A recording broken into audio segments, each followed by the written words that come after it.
approaching 120,000. The reason that's important is because when you come onto Flock, you gain access to that network, assuming those other agencies, those other municipalities share their data with you all and vice versa. But beyond that too, like I said earlier, we work with the commercial sector too. So every Home Depot, Lowe's, some select FedExes across the country are active with Flock and allow you to share sensors with them. Supervisor, no, I think in particular we've been working back and forth with Onondaga County Sheriff's Office, who's also a Flock customer. So I think the intention here is they would be part of this deployment and kind of helping you the technology on your behalf. Joe, real quick, when you say that information is shared, can you hear him? Joe? Yep, go ahead. So when that information is shared, how is that shared, right? Yeah, so when you guys get set up on Flock, like you have the liberty to determine who and how you want to share your data with other agencies. In your situation, we're doing a license plate. A car goes by with a stolen car. How is that information shared? Can you paint that picture? Where other agencies would see our information, we would see their information. We don't have a police department here, so what good is it for us to see our own information? Or are we giving that information to? Where's that data housed? How long is that housed for? Yep, all great questions. I'll be touching on a lot of the questions there in more detail later. I guess just in succession, the last questions first. All the data is stored for 30 days before being completely wiped. The data is not Flock's, it's the agencies, it's the customer, so in this case the town of Lysander. And in terms of sharing, it's all up to how you want to share it. So I think in your instance, if you guys were to come on board with Flock, recognizing you guys don't have a local PD, and I think our police through the county sheriff's office, you would give your access to the local, or not local, to the county sheriff's office, and then in the workflow you gave, a stolen vehicle comes through our jurisdiction, through our town, assuming that they're on what we call a hot list and or on NCIC, that database I mentioned earlier. The sheriffs themselves would be alerted to that and be able to take appropriate actions. And let me know if you have any follow-up questions to that. I'm sure there will be more. No, I'm sure you can provide a demo later on. Yeah, no, I can follow up with some information on kind of how the workflow translates in the system. But yeah, let me know if you have any follow-up questions on that. And if time allows to, happy to take you into the platform as well. Yeah, sorry. So speaking more to the LPR camera itself, one of the big differentiators for us is it's all infrastructure free. So option for solar powered devices. You don't need to have, again, access to existing power infrastructure to deploy these. Internet connectivity, like you don't need to be connected to Wi-Fi either. We come out there and kind of assess the strongest cell signal, if you want to call it that, to get these configured and connected to the software. I touched on this earlier, but all the real-time alerting that's done through a combination of what I mentioned, custom hot lists or the underlying databases, NCIC, Amber Alerts, things of that nature, and then I touched on as well the national network that kind of comes with being a customer as well. There's a lot of LPR vendors out there. One of the big, again, differentiators of kind of how we approach our technology is through what we call vehicle fingerprint search. So what that means is you're not really married to just strictly having a license plate to use and get value out of Flock. You can use unique characteristics like the vehicle make, body type, color, decals, on and on. It's going to read through this to create hot lists, to create searches, and get actionable, objective leads for law enforcement and public safety purposes. Again, just kind of speaking to how kind of Flock works for you, working 24/7, the night vision components to this, again, giving you clear, actionable insights into the vehicle reads and the vehicle hits.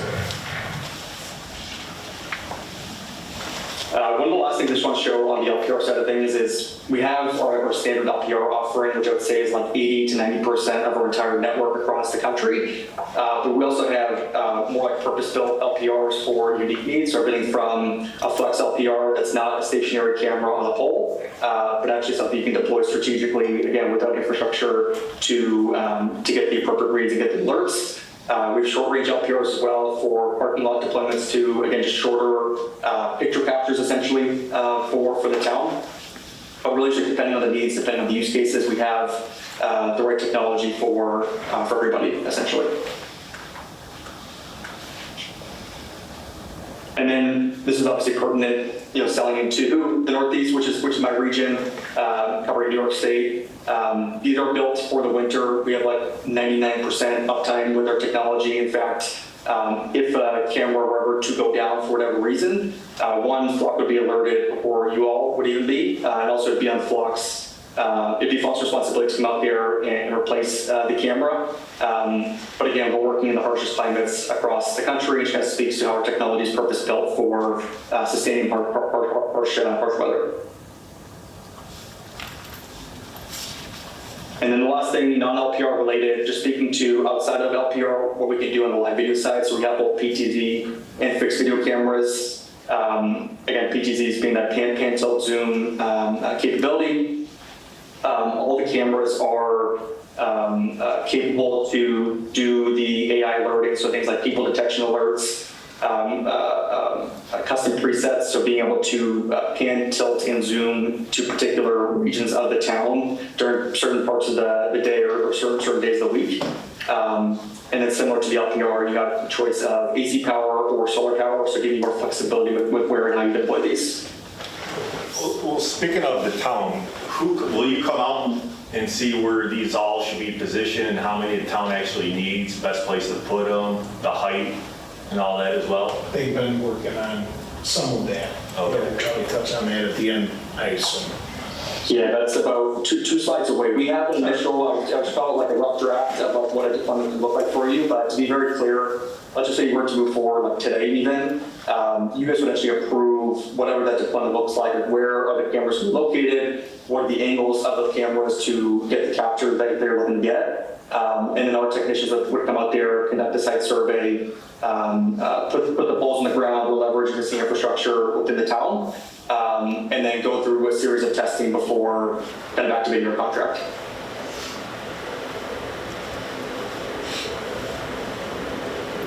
Come back to this in just a moment here.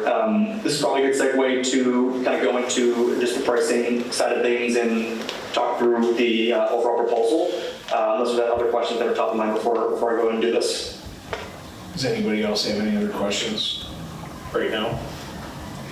And we got one from the audience. Oh, please. You're gonna need the mic. You might have to, I don't think I turned that on, so you might have to just turn it on. Okay. The top middle. Actually, I have a whole list. I'll go through them quick. Is the data encrypted? Can you change the 30-day retention period? Can we set it to 3 days or 5 days or something if we want, or 90 days? How granular is the access? If we share the data with the county sheriff's department, is it everyone in the county sheriff's department, or is it specific people we designate, or how does that work? Also, can the county then reshare our data? Do you share anything with the commercial customers? And if so, why would you do that? Also, what else happens to the data? And then is there any other data, besides the database you mentioned, is there any other databases that you then associate with our drivers and present that to the police? Is there any kind of annual audit on your system? And then do you have statistics on how useful this is to customers? I'm sure you have, a number of cars go by and license plate, but do you actually have, what's the benefit to the community is what I'm looking for. We'll know a price pretty soon, but is there a way you can say it's worth that price because you will see this and this and this, or on average we we find this many criminals or anything? That's what I got so far. Okay. Excellent. I wrote all the questions down. I am recording this too. I think for sake of time and efficiency, Town Supervisor, I'll kind of follow your lead here. Would you appreciate that I address them now, or do you want to follow up in writing to all the questions I got? Probably follow up in writing. That would probably be acceptable. So just for sake of time, we can continue on with the presentation. Sorry. And what I'll do, town supervisor, since you're obviously my point of contact here, I'll email you back all my answers either tonight or tomorrow in detail and kind of provide some supplementary documentation here. But look, I will just say those are all common questions and excellent questions, and I'm confident that we can address all of them. Thank you. Alrighty, let me get into just the proposal side of it. So just explaining how our contracting works, Flock works as a subscription service model. So what I mean by that, the pricing is all inclusive of the hardware, the software, ongoing maintenance, ongoing upgrades, unlimited data storage, and I think I touched on this already, upgrades as well. So if we ever release a better camera or sensor, we'll come out there and replace it for no additional cost. So again, I'll follow up with this over email as well, just so you have it. But this is, I would say, like the initial proposal that we have worked toward with town supervisor. So what you're looking at here is a 7 license plate reader LPR camera deployment. These start at $3,000 per camera per year. So this would be a $21,000 deployment for an annual contract. There's a one-time installation fee of around $4,500. And that's something you could waive too, Joe, right? I mean, you could ask that question all the time. You could waive that install fee. I think in your case, looking at just the camera count that we're looking at, I could make a case to my leadership team to get that waived. Yes. Yeah, thank you. Yep. Yeah, no worries. But pretty straightforward. It's a $3,000 per LPR camera per year. Looking at a $21,000 annual investment there.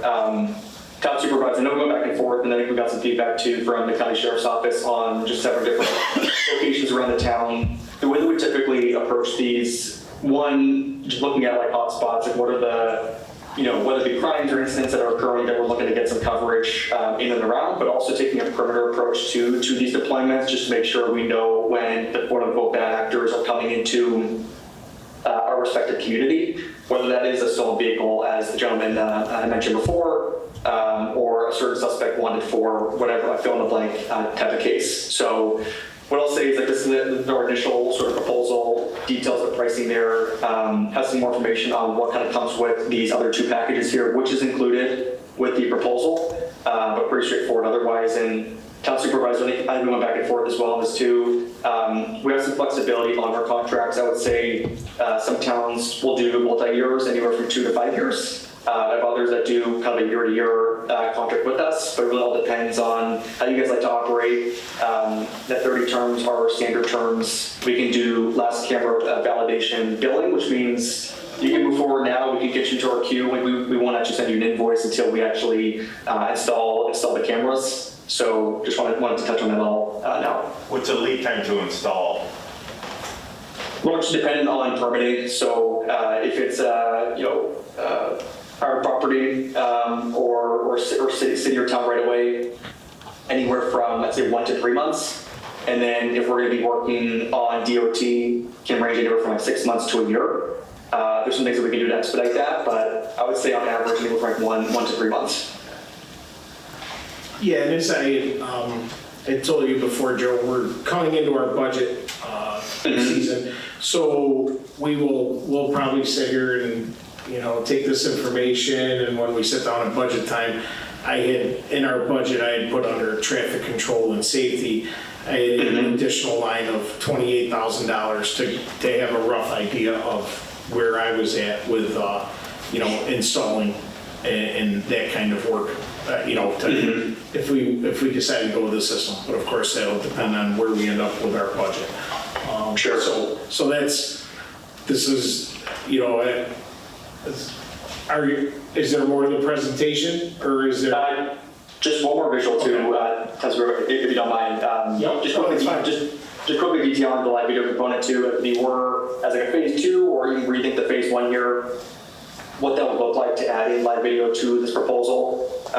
So this details the PTZ cameras, the fixed video cameras.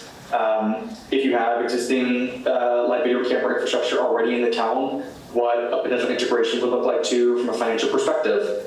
And then also, I know we haven't talked about this yet, but just really understanding holistically what we do with our different technologies, remote security trailer as well, a little bit more expensive than the other things that we've been talking about, but getting more flexibility, whether it be festivals, concerts, large population events, just kind of getting a holistic understanding of what those costs would be for future considerations. Town Supervisor, just for sake of time, I won't go through the rest of this here, but you kind of speak to like the privacy side of things. Like I know a gentleman asked earlier about data retention, what that looks like. I can share this over for the folks to review this internally and kind of help with your internal conversations, but I can stop sharing the screen for now and open it up to any other questions. Does the board have it? Okay. Councilor Gerasi? I'm good. You answered all my I think he answered most of questions. it. Yeah, no, all the, Mr. Schmidt in the audience that asked the questions, they were all good questions. The one I'm going to ask is he asked about the retention policy. Can it be lowered than 30 days?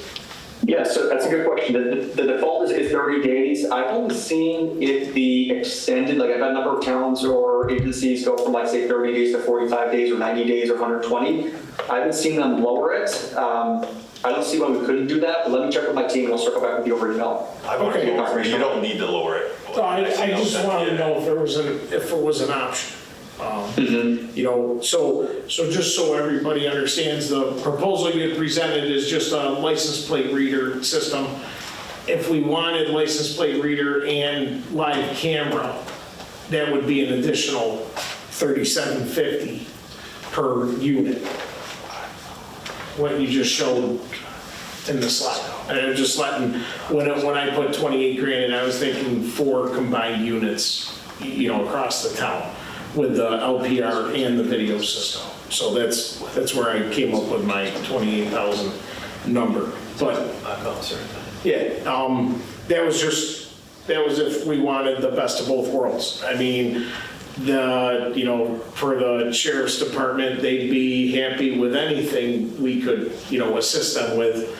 If it was, you know, if we started with LPRs and went to there, but it was, you know, this would be a recurring cost to the town annually, but at the same point in time, we don't have, you know, it would also be a 24/7 opportunity of if there was a crime to occur. And we did have one instance last month where I do know the sheriff's, someone had a private property camera, they got a plate number, they gave it to the sheriff's department, and within about 45 minutes, they had the suspect apprehended who had committed a crime in Baldwinsville and was arrested in Salina.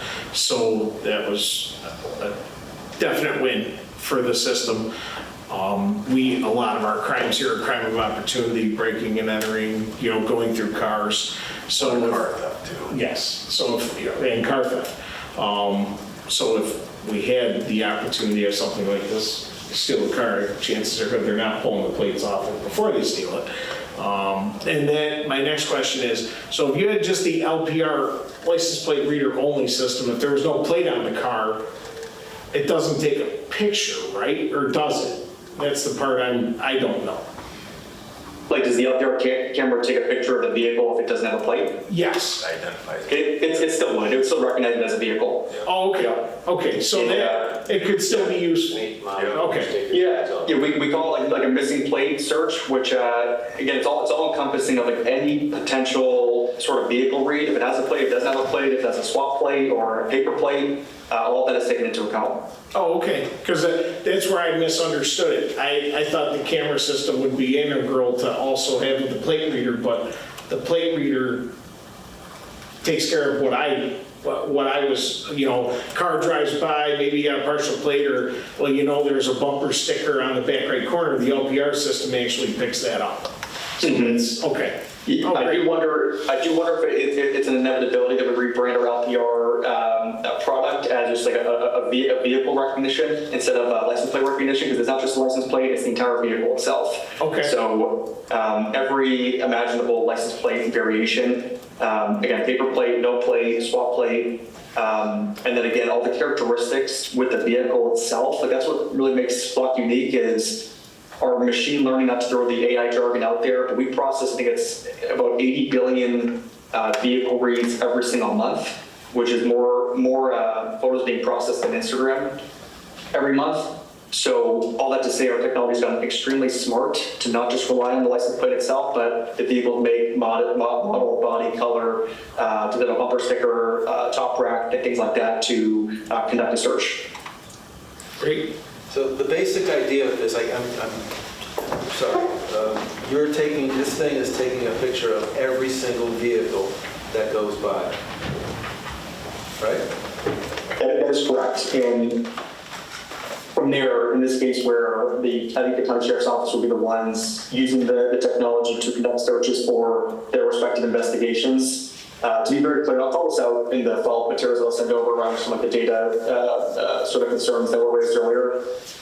A search can only be conducted inside a flock with the respective case number or a search reason. So there needs to be a reason for why local law enforcement is conducting a search to get these reads, to get these pictures of the vehicle, and then to take that a step further. I think this came up earlier, and if it didn't, it makes it bring it up now. Everything is fully audited, which can be then published, if your town so chooses to, published to the local folks living there, understanding how is this being used by the county sheriff's office, what are they searching for, what are the outcomes that they're having with the technology, to kind of give that transparency with the local community. So, my name is Dave Hercole, I'm the town attorney. Relative to what you just said about you need to input reason for the search parameter that you're using, whether it's law enforcement looking for a suspect or whatever the reason is. I'm assuming that is like the searches are logged and those logs are then maintained by the system at some point or for some duration of time?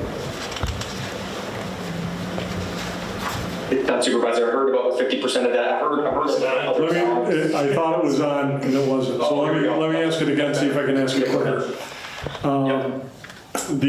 When you were talking about, any time that a search is run of the data that's been collected, there's a system which requires you to put in an entry for the reason that the search is being conducted. The searches themselves, are those kept in a log file? And if so, I'm assuming they are. How long is that log file retained? Yeah, that's a good question. They are logged. I don't know what the retention is. I think that's all going to be dependent on what your town's LPR policies are, which we can help you design that to align with the policies you guys have in place. That said, I can give you a quick idea too, if you guys want. Let me ask you this then. Is the log itself kept by us or kept by you of those searches? It's kept by you. It's kept by us. So the duration of the retention of the search log would be something that the town board would determine how long that would be maintained and kept as a record. Now my question, and Joe, I'm asking the attorney, FOIL records, New York State. Well, Because this is a 30-day retention. theoretically, we are required to provide records, copies to the public of any record that we keep or maintain, as long as it doesn't meet one of the FOIL exceptions. The broad-based exceptions, the majority of them, a lot of this might meet. Some of it might meet those. For example, if disclosing that information would interfere with an ongoing law enforcement investigation, well, that's certainly one of the things that could be a component of what this system is used for, to assist police in the apprehension of criminals. So during the pendency of that proceeding, there may be an exception to having to disclose any record on that. Another thing, and I don't know that there's a sufficient amount of case law in this, is the unnecessary invasion of personal privacy exception to FOIL, which is the type of exception, to give you an example. I could FOIL the name and salary of every employee for the town, and you've got to give it to me, okay? That's pretty standard, happens once every couple of years for everybody. Every town gets FOILed. We want to know who you are and what you make. I don't have to give you my home address. I don't have to give you their date of birth. I don't have to give you their social security number. I don't have to give you their personal identifying information, but the fact that they're a public employee and that they're paid with tax dollars, I have to tell you who they are and how much they make and what position they hold. So is it an invasion, an unwarranted invasion of personal privacy? to say, I'm foiling the records from the camera that you had located at this street for these 5 days. I want to see every car that went by. I don't know that I'll have to look to see if there are any opinions of the Committee on Open Government and/or case law. Because he said it's our record, which then, Makes it public. A classic example I give people about FOIL is there was a classic case where a mayor of a village downstate had all of his personal correspondence forwarded to his mayoral office, and he served for like 17 years. And somebody FOILed it, all of that, and they said, well, you can't have it, it's his personal correspondence. And the court said, it might have been personal at the beginning, but you kept it and maintained it, stored it in a publicly funded facility. You have to turn it over. So the point is, some of this information could be very well before. okay. I had 2 questions, Kevin. Do you have your mic on? That way he can hear you. Yeah, Joe, can you hear me? I got you. Yep. So can you, I'm the town engineer, my name's Al Yeager. My question is, can you generate traffic volume data from this? So say we have a new residential subdivision that goes in and people after the fact question, hey, you had a professional do a traffic study that said it was gonna generate this number of trips. Can you tell us, like, so hey, from 7:30 to 8:30 in the morning, which is your peak hour volume, this street had this many vehicle trips on it, so that we could monitor that to see how accurate the actual ITE trip generation models are that the traffic studies are based on. We can do that. We refer to it as traffic insights or traffic analytics in flock verbiage, but exactly that. So being able to identify trends during a given day, week, month, quarter, year for a particular municipality, and showing everything from like traffic volumes to car types during those that So like heavy truck traffic. And the other question I had is, how many of these are, I mean, let's face it, our town roads are very low volume compared to state and county roads. How many of these are actually already deployed in the town of Lysander on state and county roads? How many of our LPR cameras are currently deployed? Yeah, how many plate readers are already currently deployed by either the Onondaga County Sheriff's Office or the troopers within the town of Lysander currently? Yeah, I can give you a rough figure right now. Let me just pull this up. So in the county itself, about 100 sensors are active and installed. And I can give you sort of a town by town breakdown if you're interested. Otherwise, I can follow up in writing over email as well. Yeah, just send Kevin an email. How many are actually active in Lysander? And the only reason I asked that question, Joe, is because we have such low volume roads compared to the state and county roads. Are we minimizing the benefit of what our expense is by locating these on local town roads rather than on state and county roads? Understood. That's A majority of the breakdown was like on our streetlights or in areas where it might cover a state road just for, that's the access point to the area. But yes, that's where I was But going if the with sheriff's that. department has one there, yes, correct. That's where To I was my going with knowledge, that. it's not, we checked with Tuesday morning. Chief Fisher, he did not say anything about, oh, we already have cameras in that area. He's looked over the map and the, proposed possible location. Let me say possible, because it's all theoretical. That's it. So- I just didn't want To my knowledge, there's nothing. I just didn't want to, just because our local roads Sure. are such lower volume than state and county roads, hey, are we better serving our population by putting these more on Right. our heavily trafficked roads, which are state and county roads? Yep. Thank you. Thank you.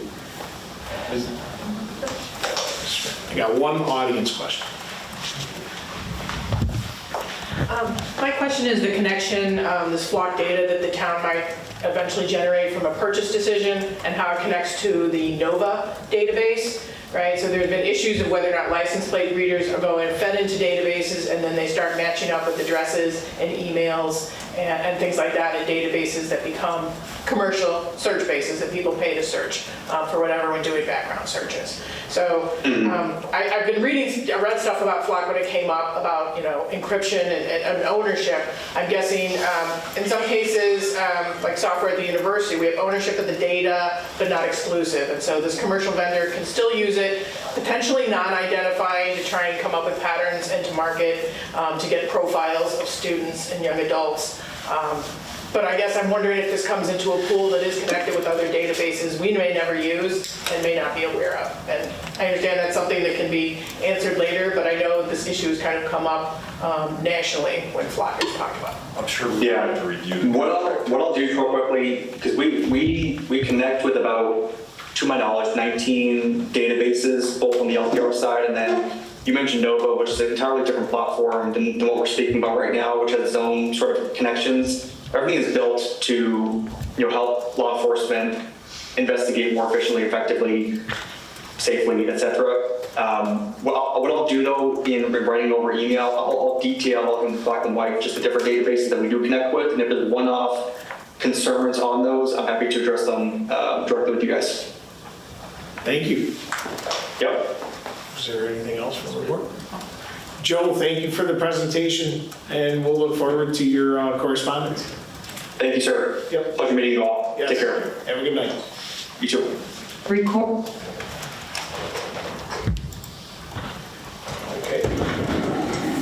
Okay. Next item on the work session, I had West Phoenix Fire Protection District, Enterprise Fire Company increase. We have one fire protection district in the town of Lysander, West Phoenix. We contract with Enterprise Fire Company, which is out of the village of Phoenix. They also have a station over in West Phoenix. And their proposed increase is 3% from last year to this year.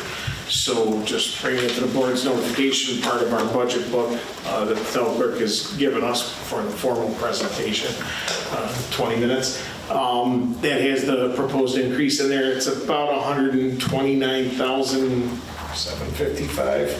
We've got the exact number in here, 597. That's close.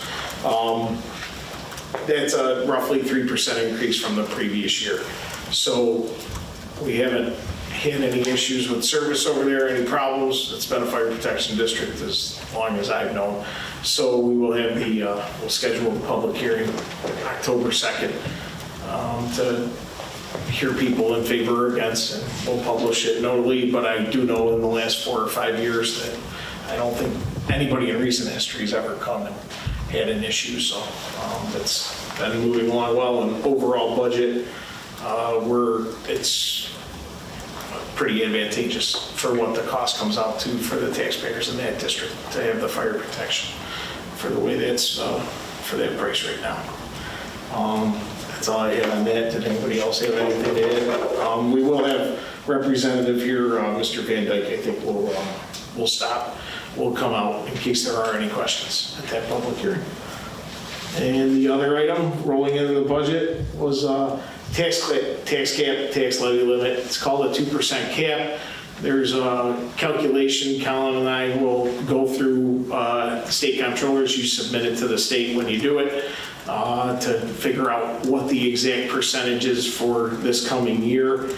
We have always preemptively, since the cap was started, as a lot of other towns, we vote to override the levy limit. We go through our budget process. If we end up over the levy limit and the board is comfortable, we keep it there. If not, we will rescind the motion when we vote on the town budget. Most years it's been less than 2%. With inflation the last couple of years, it did go up. Last year we did go over the 2%, and that plays into the calculation for this year. I will have the exact numbers by October 2nd. Colin and I will sit down and do that calculation before that meeting to let everybody know where the tentative budget is. Obviously, when you see the tentative budget, as I've done in the past, I let the department heads present what they would like to see in their budget, and then the town board goes through and we decide what we can afford and what the taxpayers, what we need for the budget year. So don't be shocked when we reveal the, tentative budget. It's tentative. Last year, I think the tentative was at 16 or 17% increase, and we got under 10, and we, knew we had some issues to address, and, this year, the tentative was right about that same number, and we had, 2 union contracts we finally buttoned up just a couple months ago on the second one, so we had some increases on salaries, and there's also some other items that have, with those salary increases, become the additional costs of disability, workers' comp, New York State retirement contributions that also increased. So we have those items. We'll work through the budget, and I will explain more at the regular meeting for the budget process and timeline. The only other thing I had on the work session after that, if anybody had anything to say about that, was our asphalt concrete gutters. And sat down with Mr. Yeager briefly today, and our biggest discussion was, do we need to refer it to county planning? Now, when I talked to I felt differently a month ago, but when I talked to Mr. Yeager today, the Article 6 in our town code just states that we have figures that are pretty much drawings that the prescribed way of building a road. So, as the town attorney's here, does that figure, even the section of the code just aims at applicable figures that are held in the town offices? So would that mean we would refer adding this figure to county planning? I think that we could not send it to county planning. However, I think that when we structured doing this update, we incorporated in the time frame as it pertains to ongoing projects within the town. The concept that we were going to submit to county planning. And if they said, no, it's just not something we need to look at, they'll tell us. I mean, it's not, you don't get penalized or punished for sending it to GMR 239 on that off to them. So, and if I'm not mistaken, you might have had a different opinion, Al, than I did about that. Yeah, I don't even know, honestly, I don't even know if you have to do this as a local law, because my computer just died, so I You're doing it can't as a read. map amendment? So, yeah, I think you can just adopt it as a figure to be included in Article 6, kept on file in the town clerk's office. And I know this is a hot button issue, and we actually have our planning board chairman here. Jack, what did the planning, because we did refer the idea, because what I found out after the last meeting was I referred to the wrong local law. Long story short, the ordinance was rescinded in 2012 with upon further inspection with the town clerk and myself. But nothing was ever created to replace that ordinance. So the ordinance removed in 2012 from 1984 took out the concrete valley gutter requirement that was in the 1984 highway law. I didn't dig that up to see it, but nothing was ever recreated in our town code stating that it had to be asphalt, because the drawings and the figures relate to that. So the other part of this, The drawings and the figures, though, in my opinion, don't exist independently of an ordinance. outside of the chapter. Outside of an ordinance that Okay. refers to that. So this is what Article 6 of A 337 reads. Typical street sections. Editor's note, the following typical street sections are on file in the town offices. Figure 1, local streets and cul-de-sacs. Figure 2, residential collector. Figure 3, rural collector. And Figure 4, arterial street. So in this instance, I guess technically we are adding Figure 1A, which is local streets and cul-de-sacs with concrete valley gutters. Yes. Or, to the extent we don't have an ordinance and do want to allow the option, we would need to now consider adding asphalt tip-ups, right, as an option, if it doesn't exist anymore.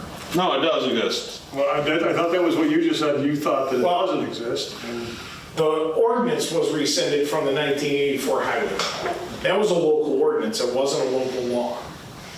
ordinances, well, Why not? historically speaking, Explain. you used to do ordinances prior to the enactment of the municipal home rule law, municipalities would enact a zoning ordinance. And that's why a lot of people historically and even today refer to it as our zoning ordinance. An ordinance is technically a separate type of document. Does the same thing as a local law does, but it's called an ordinance, structured a little slightly differently. You know, the kind of things that get an attorney excited and the rest of you look at it and go, who cares? You know, if you end up with lasagna at the end of the day, I'm not really concerned about, you know, whether you put the sauce on first, chicken or cheese. So that's what an ordinance is. No, realistically, almost nobody uses ordinances anymore. Okay. With some exceptions. Sometimes when you're, for example, doing an extension district, you might refer to it as a, you know, you might refer to what you're going to do as an ordinance authorizing an extension. But functionally, you can still technically do an ordinance. Functionally, there's no functional difference really between ultimately an adopted ordinance or an adopted local law. Okay. My point is, if the ordinance itself, if the ordinance that existed that said, hey, this is what our code requires for these various types of construction, refer to sheet 1, sheet 2, sheet 3, whatever the terminology is, and that ordinance goes away, there's an argument that can be made that the ordinance is what controlled, and the existence of those sheets or specifications, the diagrams, only exist to the extent that the ordinance refers to them. They're not independently a local law or an ordinance in and of themselves. Okay. So I'll ask Jay, where did the planning board end up? I haven't seen the minutes yet. On your suggestion. Recommendation. What's that? You don't have what we approved the resolution? No, I don't. Karen did not. I would have thought you had. Yeah.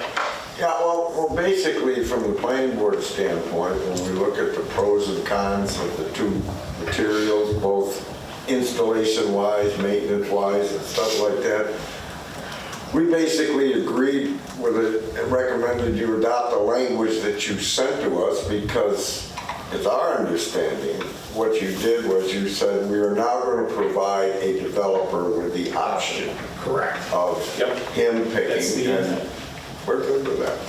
So we recommended you adopt the language that we were presented. Okay. Well, I just wanted to make sure. I assumed that's what happened, but I didn't see. So here's the other part, delving into the chapters of town. So chapter 337-3, part B says, no part of the bituminous pavement or concrete gutters shall be constructed until all utilities have been installed. So It implies that concrete gutters are allowed. Yeah. But we don't have the spec drawing for concrete gutters in our Article 6. So what it says to me is at one time, they were allowed, the option was allowed. Correct. And when that ordinance went away, it kind of. Right, but made it a little different. and my question is, I want to do the right thing.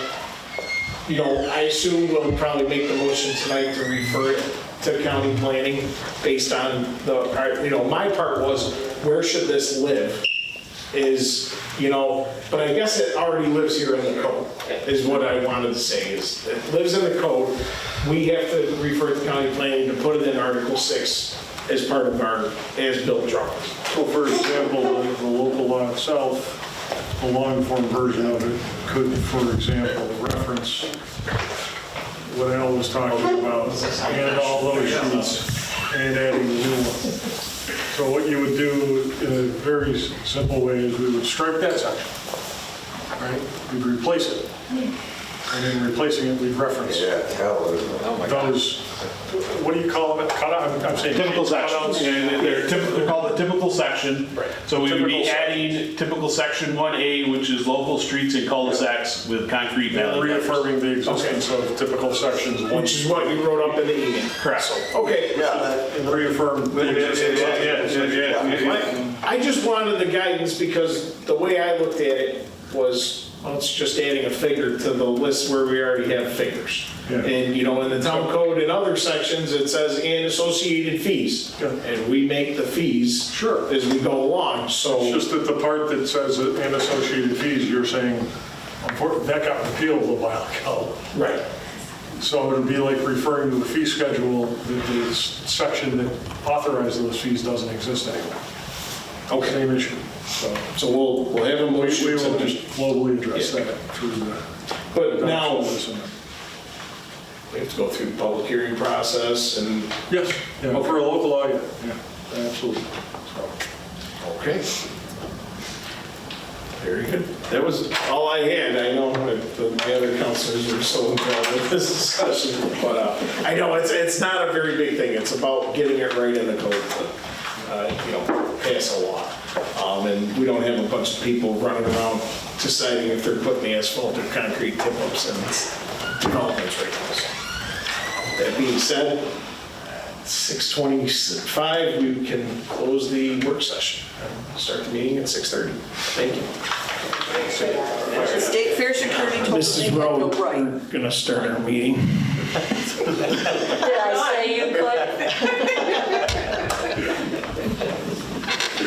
Okay, it's 6:30 PM. I figured out if I will. 6:30 PM, we'll start the meeting with the Pledge of Allegiance. Pledge of allegiance to the flag of the United States of America and to the republic for which it stands, one nation, under God, indivisible, with liberty and justice for all.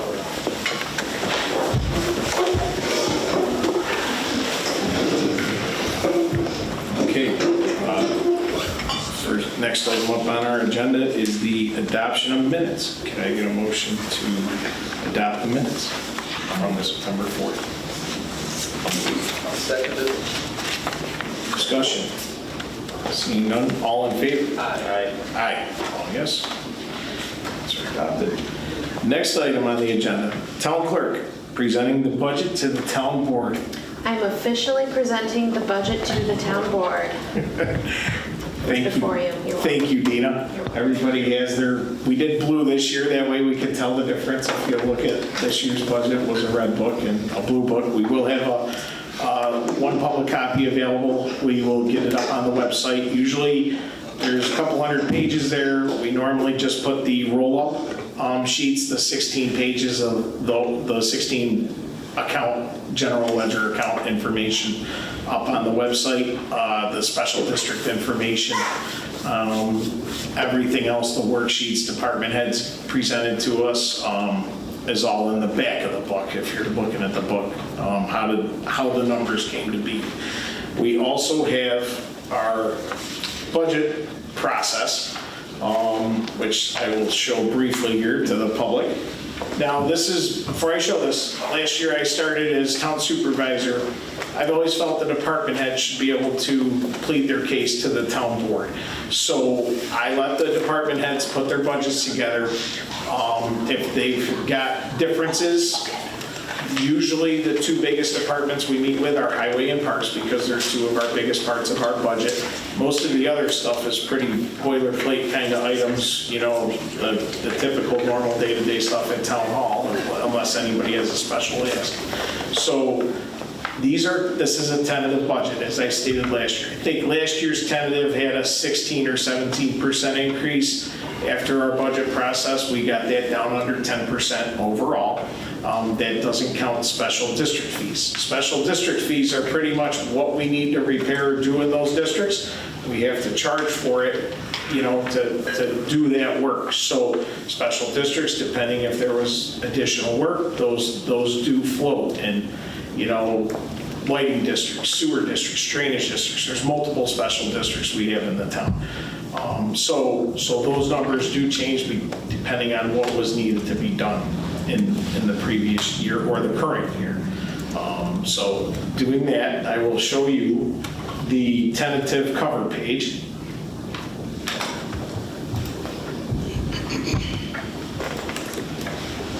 Currently, right now, it's about a 19%.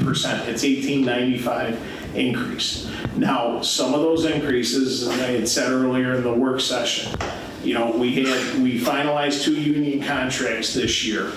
And over the course of those couple of years, we had roughly 9.5% increases in wage increases. So with wage increases come state retirement increases, disability increases, worker comp increases. Those items do go up. That's not all that's in this budget. But remember, department heads present. Our process is public and open. What we usually do is, you know, September 18th, I've got my timeline here, and that will be up on the website. We'll put the tentative up for everybody. If I scroll down here, if you happen to look, there are the special districts at the bottom. Like I said, those are all, whatever we do in those districts have to be charged to those districts for the work to be done. They can't be floated. You can do bans. It all depends on if you want to incur debt or have interest in those to solve problems or issues that might be larger than a 1-year cost. So those are the asks. The town board works on what the wants and what we, you know, what the needs are.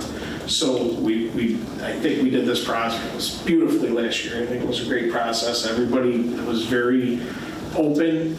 Everybody asked questions. There was no confrontation. It was excellent. And I encourage the public to come and attend, which leads me to my next part. We got the timeline here. And September 18th, that's today, we presented the tentative budget. October 2nd, what affects the budget? 2% tax cap override. I'll know the exact number of the 2% tax cap on October 2nd. We have not done the calculations. Usually more than not, it's less than 2%. All depends on a number of factors. It goes by the previous year's budget, and then what also the state has some guidelines that you input to that number. The other item in our budget process is the West Phoenix Fire Protection District. This is a special district unlike the other ones that are fire districts, which are their own municipalities. They set their own budgets, they set their own tax rates. We contract with Enterprise Fire Company to provide fire service for the West Phoenix part of Lysander, which is roughly West Phoenix, continuing out Lamson Road to roughly Route 48, and then south to about Fairways North. Northwest, Belgium cover pretty much the surrounding area outside of the West Phoenix Fire Protection District. That increase is roughly 3% from last year's. As I had said, overall, that's a pretty reasonable rate for fire protection in that area. October 7th through 10th, in the evening, 5:30, October 7th, which is the Monday, we will usually do the highway department. It's the biggest budget we look at. So it usually we spend an hour and a half with the department head. We go through the budget. There are some very large increases in the highway budget. The department head, the highway superintendent present them. I want people to present their budgets. I want them to argue why they think we need to be doing the work that they want, or if they want to purchase equipment. That being said, Mr. Butler, you know, it's his first year being a highway superintendent, so there were some things in there that he wouldn't necessarily know from previous years. It's not an easy task to sit there and go through a budget. So we presented the numbers he wanted, and you know, we'll work on them, because some of those I believe there's room once we sit down and talk with him as a board to understand the numbers that are there. October 8th, Parks Department, next biggest thing in our budget that, you know, that we control. And remember, we got attendance there every day. We run programming for people. You know, we run the spray park. We have our park is finally coming along and being used a lot between organizations, whether it's soccer, lacrosse, Pop Warner football. It's great to see it moving along. We just did, you know, $200,000 in parking lot improvements, and we've got a ninja course that's already here, and we'll be installing it and hopefully presenting that to the public next spring. We've got a lot going on there. People are using it. Pickleball's still big, as every other place still has pickleball now, but we do a lot for the public there. October 9th and 10th, are usually, if we have any other department heads, I will ask the board after they look through the tentative budget, if they'd like to talk, if they want the town clerk to come in, if they want the assessor to come in, if they want other codes department, if they want the planning chairman to come in to discuss their budgets. I can say on the B fund side of the tentative, it went up a penny. On the Park Town Fund, which is the B fund, is planning, zoning, and codes. So I don't know how much better we could do on that budget compared to last year. But we request them if we need them to come in. If not, we sit down and really start diving into the budget, work with the comptroller on the numbers. And then the next week, October 16th, we will have, on October 2nd, we'll schedule our public hearing on the preliminary budget. And the public can come in and speak. And the next week, we usually come back the next Thursday at 5:30 and we have the board meeting. We have a special board meeting. We come in and vote on the budget. I don't like voting the same night on the budget. I feel that if there were people to complain at the public hearing, we're trying to make changes in the middle of the moment and adjusting numbers. I'd rather, if we do have people sit down, entertain those numbers with the board, come back and vote on it, and then that's the process. The other reason I moved the process up is we use the same room for voting, and early voting starts October 25th. State guidelines say we don't have to have this budget done until November 15th, but meetings with early voting starting October 25th through, November, whatever it is this year, it's not conducive to us meeting, entertaining a group or an audience for a public hearing. So that's why this process has moved up compared to most towns. Most towns meet the first week of November. If they gotta change their budget, they come back, meet again in the middle of November. I like to get our stuff to Onondaga County to do our tax bills in a timely fashion, so we have time to look over to make sure the codes are correct. Make sure everything's getting billed correctly, because there has been issues in the past. So I prefer to get ahead of the curve and get our information to the county and have time to look through it. So that's why we do this, but it's not to sneak anything by anybody. You can come in and talk to me. I'm here every day about the budget. I can explain it to you. But as I said, this is a tentative budget. We presented last year, worked through it. We'll work through it again this year. So that is what I have on the budget. If you have any other questions, we can entertain them in citizens' comments. Thank you, Dina. Next item up on the agenda is, can I get a motion? Can I get a motion to open the public hearing for the battery energy storage moratorium to be extended until November 21st, 2025. I'll second it. And that was at 6:42. Councilor Drossy, Councilor Moore. All in favor? Aye. Okay. Public hearing is open. Is there anyone wishing to speak about the battery energy, Tier 2 battery energy storage moratorium, for or against? Mr. Schmidt, just come to the microphone. I just wanted to point out, in case, I think some of you already know, but Syracuse.com had an article last week about Syracuse doing a yard-size battery storage thing to beef up the power grid that was really not related to solar in any way. And I wanted to be sure that our ultimate plan covered projects like that, because it's the same lithium batteries and the same issues. So. Thank you. And Mr. Yeager, I did read the article on that. I think with our zoning rules, that would prevent an issue along those lines, correct? Unless we have an industrial area close to... No, I don't agree. Okay. Because I think it would be classified essentially as a utility substation. So it would be out of our hands. Well, it would, all of our zoning districts allow for utility substations. Okay. So, And we have seen where in New York State, they're considering not just National Grid or NYSEG is utilities now, I believe. Correct. Our town attorney shaking his head. So, you know, I agree, we can try. Al and I have attended multiple Zoom and online things with NYSERDA. Of course, there's a slight toward what they're trying to install in the state, so you have to understand that. There are some opportunities for towns to try to curtail large scale, but overall, it's a tough slope. And the biggest reason on the moratorium tonight is, again, we were waiting for the fire code. And I know the state it's finally been recommended and it will be entered into the code, It's done. you know. So So, available. yes. So we wanted to extend this one more time to include that language when we present our revised Tier 2 battery storage.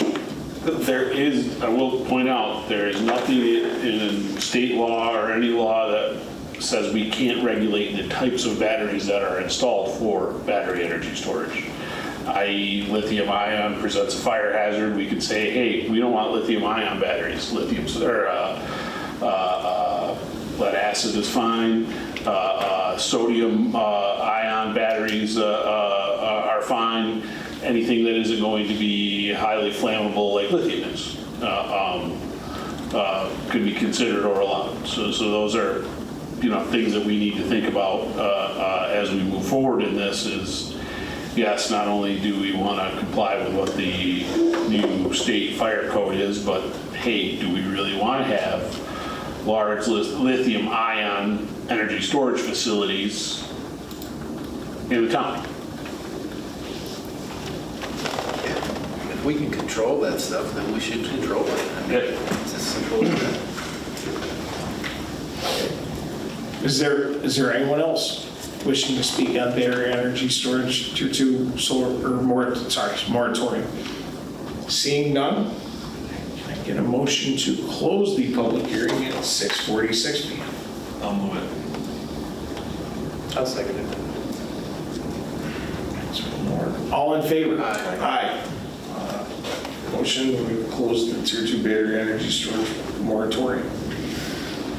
Next up on the agenda, I'd like to get a motion to open the public hearing to extend the solar moratorium for section 29 to November 21st, 2025. I'll move that. I'll second it. Councilor Moore, Councilor Kravitz, 6:46 p.m. All in favor? Aye. Okay, we have opened the solar farm moratorium. Is there anyone wishing to speak for or against the solar moratorium being extended till November 21st, 2025? Seeing none, can I get a motion to close the public hearing? I'll move that. I'll second it. 6:47. All in favor? Aye. Aye. I guess motion carried. Next item, citizens' comments. Is there anyone wishing to speak tonight about anything? Don't all jump up at one time.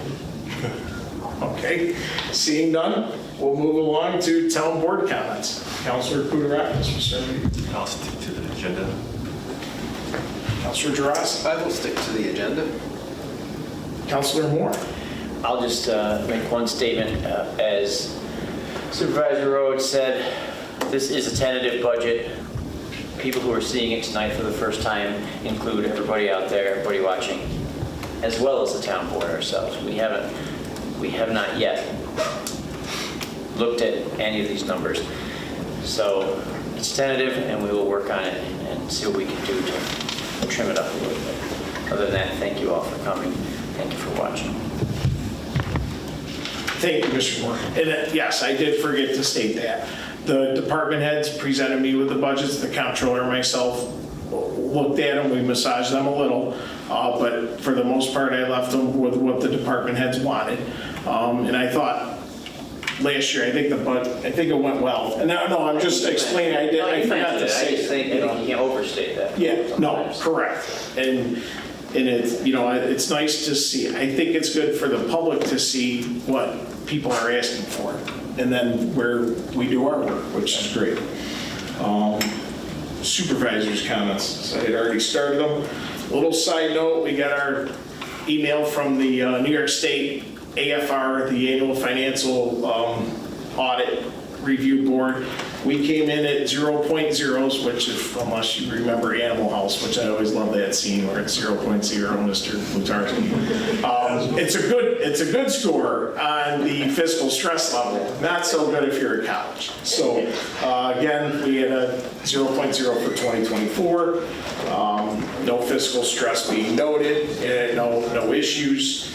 We submitted in the end of June. We submitted late. We will usually get an email back from the comptroller's office with 30 or 40 questions about different line items. Happens every year.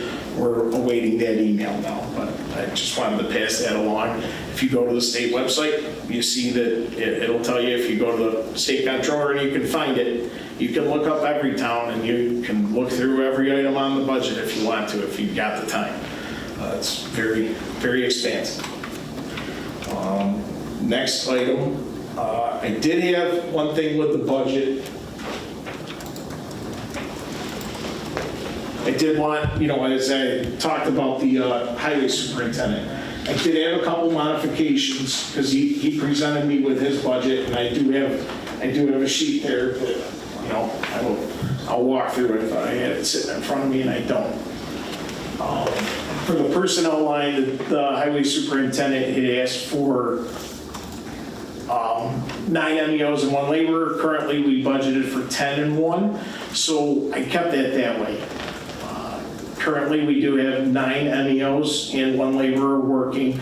Our highway superintendent was an MEO. We appointed him to highway superintendent. So he is an elected office. There is an election this year. I thought it would be wise to keep that in the budget, as that is what we had decided last year. I had budgeted $40,000 for part-time snow labor, the wingmen. Just one right now, one full.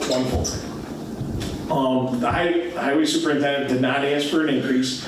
Our normal budget line, and usually the actual in previous years, never came in above $17,000.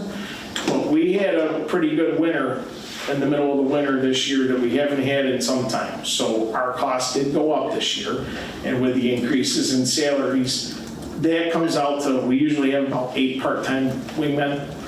That's about $5,000 a person. We haven't hit that in recent history, but I just thought that it'd be good to put it in the tentative so we can have the discussion. Salt, highway superintendent asked for $234,000. We changed it, the comptroller and myself changed it to $230,000. We haven't hit over $180,000 in previous years leading up to this year. The salt barn's full, but because of what happened last year, salt increases are 30 to 40%. So highway superintendent was going off the budgeted amount and increasing it by his cost. So that's just, I wanted to keep it in the line item so we can have the discussion. GPS units, we had already budgeted to outfit all the vehicles with GPSs last year at 6. Highway superintendent, he didn't know that was already budgeted, so that got lowered. And the contingency budget, we lowered from $67,000 to $40,000. Last year in the budget, we had put that in as a contingency, knowing that the union contracts would probably be settled this year. And with the possible increases, the board had put that money aside to help to offset the labor increase in costs. So I just wanted to let everybody know, because I know previous years when the town supervisor had changed the highway superintendent's budget, it wasn't ever presented, and I wanted to let people know what I did adjust. Nothing wrong, the highway superintendent put a solid budget together, and that's what he feels we need, and we will sit and discuss it on October 7th. I just wanted people to know that's where, those were my adjustments. And as the fiscal officer, I get to play the last guy before I give it to the board on what goes out to the public for the first run. Next item up is department head reports. Town attorney. Nothing at this time? Okay. Town engineer? Town clerk? Nothing tonight, thank you. Okay. Next item up is agenda items.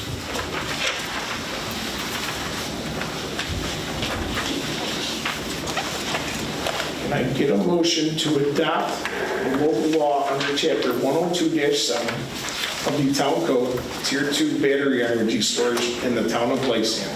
This moratorium will be extended to November 21st, 2025. I will move that. I'll second it. Discussion. Seeing none, all in favor? Aye. Aye. All yes, motion carried. Motion B, I'd like to get a motion to adopt a local law under Article 29 to extend the moratorium on solar farms in the town of Lysander. This moratorium will be extended to November 21st, 2025. I'll move that. I'll second it. Discussion. Seeing none, all in favor? Aye. Aye. All yes, motion carried. Motion C, I'd like to get a motion to consider the Lamson Road Sewer District extension on Thursday, October 2nd, 2025 at 6:30 p.m. in the town of Lysander. This resolution shall authorize the town clerk to advertise for the same. I'll move that. No, one second. Oh. Al and I were talking about this earlier. We can't set that public hearing, you said. I don't think we should set it for the second. Okay. And only being because, one, we don't have Verification from the village. verification from the village, so if we set the public hearing, we gotta pay for the advertisement. If the village comes back and says they can't tie in, then we pay for an advertisement for nothing. Okay. So I think we should table probably at this time. Okay, we'll back up and we will table C if that's okay with the board. By me. Okay. Which means we will also table D for the, Oh, we can accept that as a draft, that's fine. Okay. Yeah, that's just part of the process, and it's one less resolution that yeah, we have that's to not, put on once we that get part's the not going to information. change. It's a Correct. matter of, okay. Correct. Okay, so motion D. Can I get a motion to accept the Lamson Road Sewer District Extension Map Plan and Report prepared by MBL Engineering PLLC dated August 27, 2025 that would add parcels 022-01-10.1 and 022-01-11.1 to the previously established Lamson Road Sewer District. I will move that. I'll second it. Discussion? Al, have you looked over the plans from? Yeah, I sent him 2 minor comments in that he didn't include the legal description of the 2 parcels. That'll be need to be added in, and on the actual site development plan, he's got to put a grease trap in front of the granite pump. Okay, great. All in favor? Aye. Aye. All yes, motion carried. Motion E, I'd like to get a motion to hold a public hearing for those for or against a 3% increase from the 2025 West Phoenix Fire Protection District contract with Enterprise Fire Company number 1 for 2026 on Thursday, October 2nd, 2025 at 6:30 p.m. in Lysander Town Hall. This resolution shall authorize the town clerk to advertise for the same. And just to note, the 2026 total amount would be $129,597. I'll move that. I'll second it. Discussion, as I had stated before, this is just a fire protection district. We've contracted with Enterprise for many years to take care of the fire services in the district. All in favor? Aye. Aye. All yes, motion carried. I'd like to get a motion F. I'd like to get a motion to hold a public hearing to adopt a local law to override the tax levy limit established in General Municipal Law 3-C on Thursday, October 2nd, 2025 at 6:30 p.m. in Lysander Town Hall. This resolution shall authorize the town clerk to advertise for the same. I'll move that. I'll second it. Discussion. As I had stated before, every year we always preemptively override it because if you wait until the end of the public hearing rules, you could run into an issue of finalizing your budget before November 15th. All in favor? Aye. Aye. All yes, motion carried. Motion G, can I get a motion to designate Solvay Bank as the official bank of the Town of Lysander tax receiver? I'll move it. I'll second it. Discussion. We do a majority of our banking with Solvay Bank. We had previously worked with NBT. The tax receiver had talked in discussions with Solvay Bank, has decided to move to Solvay Bank. This is just to formalize it because in our org agenda, it states NBT Bank is the bank for the tax receiver. All in favor? Aye. All yes, motion carried. Okay. Motion H, could I get a motion to authorize the town supervisor to sign the Trooper Barracks snowplow and salt agreement with Mosier's Landscaping in the amount of $8,785. And just to note, 5 RFPs were sent out to contractors. 2 bids were received, Mosier Landscaping in the amount of $87.85 and GLS Services in the amount of $9,500. I'll move it. I'll second it. Thanks for staying with us. It's okay. I was waiting for Pete. I know, you guys gotta get your signals down better. Discussion. This is Troopers Barracks snowplow contract. It is down from last year, yes. Both were competitive, so we're going, obviously, we go with the lowest bidder. All in favor? Aye. Oh, yes. And if anybody asks, oh, you have the highway department, Troopers Barracks requires 24-hour service, so it's easier to have a contractor because if all 18 of our guys are on the road, we can't be helping them. So that's why we contracted out. Motion I, I'd like to get a motion to rescind resolution number 156 from the September 4th, 2025 town board meeting. I'll move it. I'll second it. Discussion. Now, this is my fault.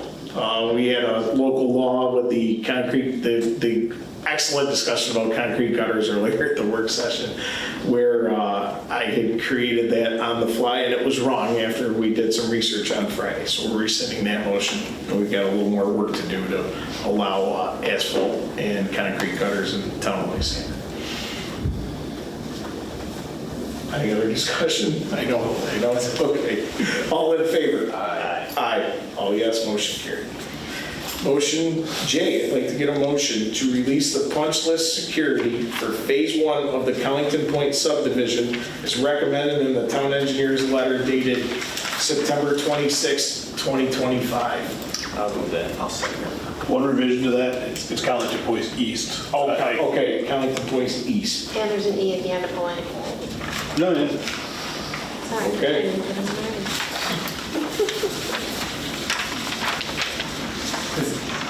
Did I get a motion in a second? Oh, I'm sorry, I missed him. Who was it? It was myself and then Jeff. Okay. Okay, you're on it there. Yeah, you blew right ahead. Okay, all in favor? Aye. Aye. Yes, motion carried. Motion K, to get a motion to authorize the town supervisor to sign the CHA consulting proposal in an amount not to exceed $31,500 under the current billing rates included in the municipal consulting agreement for the preparation of the map plan and report document required for the formation of Phase 1 of the proposed Cold Springs Sewer District. I'll move it. I will second it. Okay, discussion. I talked to Mr. Yeager earlier because at the Melvin Farm public hearing, and one of the things I got out of people at the last public hearing was, when are we getting sewers? Was one of the concerns from people that are south of there or other areas. As sewer districts have been created differently, usually you create the area and then you do an extension, then you do an extension. Now, my parents lived in Fairhaven for almost 20 years, and when they went through and did the sewer districts up there, they created one large sewer district. And then as they built that the debt would increase among all the property owners. So I did not have time with the budget this week to discuss with Mr. Yeager options on this, but as I'm sitting here with the board, I will let Mr. Yeager explain a few of what I'm talking about, and if anybody entertains it, or what that pertains to voting on this. Sure. So first off, I'm going to state that the reason that we separated this out is because any other fees associated with this district formation going forward after the district is formed are automatically borne by the residents that benefit from the district formation. If we move forward with this map plan and report, the town would be, until the district is formed, would be paying for these invoices out of the town engineering budget. So the whole town is paid for them. Once the district is formed, those fees can be transferred back from the district to reimburse the town. But essentially, if the district is formed and there's a permissive referendum, or a referendum that's forced by the residents and it gets voted down, well, the town still has to pay its invoices. And I wanted the town to understand what they were, what the cost associated with this is. That is at risk, essentially. With that being said, Kevin asked me about looking into either one, doing a, hey, let's do this as one whole district, all right now, everybody pays into it even though they may not have received service for several years, so that we're balancing the debt on everybody. Certainly doable. It would certainly make the first year cost for the people that are going to receive sewer service now less. There's ways you can break that out so that everybody is only paying for the debt service on the piece that is the design cost for the pump station and the force main, because really the developer is paid for those items to be constructed. And then the residents that are benefiting from gravity sewers being installed in front of their homes would pay an additional debt service. So there would still be sections to how this is broken out. But it would allow everybody to be paying towards the design cost of the pump station and force main. The other option that we talked about is, hey, do we include everything that's south of this in phase one, which would include the two vacant parcels that are large, that are south of and undeveloped, that are south of Melvin Farms, which are, developable because they're not in the floodplain, they're not within the blue line of the Canal Corporation, so there's future development that can be done on them. And all of the existing residential properties along Hayes Road and the Red Rock neighborhood.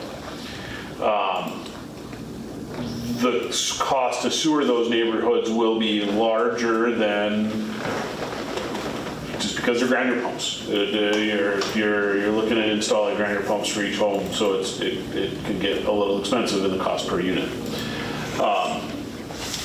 So we'll look at those options. We'll present you with those numbers before we present you with the draft map plan and report and our recommendation.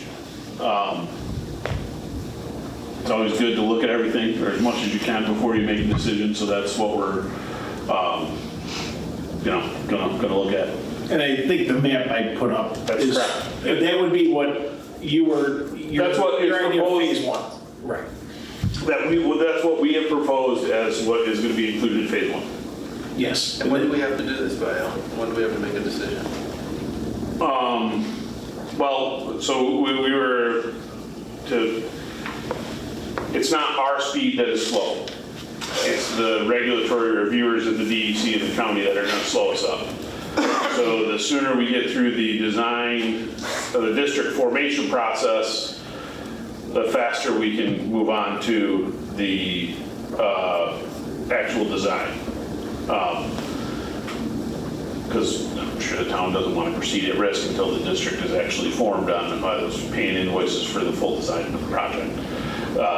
So to keep on our timeline, we only have about 6 weeks of fluff in our timeline right now through the design, district formation and design process.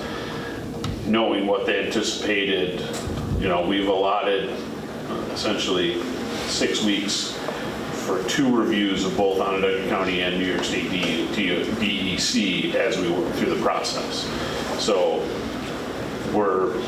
I don't want to say we're up against it, but to keep the project on schedule so that the school district has sewers at the start of the 27-28 school year, we get a month or so to play with. Okay, and this was just an ask out of me, that we had just sat there and approved Melvin Farms 2 weeks ago. I was working on the budget process, but I know it's been done differently. Now, there are risks with anything. The phase 1, the residents always have the opportunity to force a permissive referendum. So this gets into the cost/risk analysis of what you're trying to accomplish. So, my idea of, if you sat there and said what would be equitable, one large district, the difference is the last person to be connected would end up paying debt until they're connected if you set it up the way that Cayuga County did. There's obviously, my mother is shaking her head, she'd be in agreement with it, she did it once before, other people might not be, and that's where you end up with the referendum on, and then the cost to the town is, if you do the whole district and it gets voted down, then you're going back and trying to do this, and that's probably a 3 to 6 month time frame. What we do in our time frame, and then what people can do after we create the district. This district is probably very safe because a majority of the connections, school wants it. The 2 systems are already dry. 3 systems are already dry. So it wouldn't, if we just voted on phase 1, it wouldn't negatively affect. I don't think you'll get a lot of argument out of pushback from this district. So maybe my idea is for the further down the road of the rest of the sewer district to try to consolidate that, because we all know the long pull costs, the hard costs are going to be in the Red Rock area. And, that's going to have grinder pumps, and there's going to be additional costs.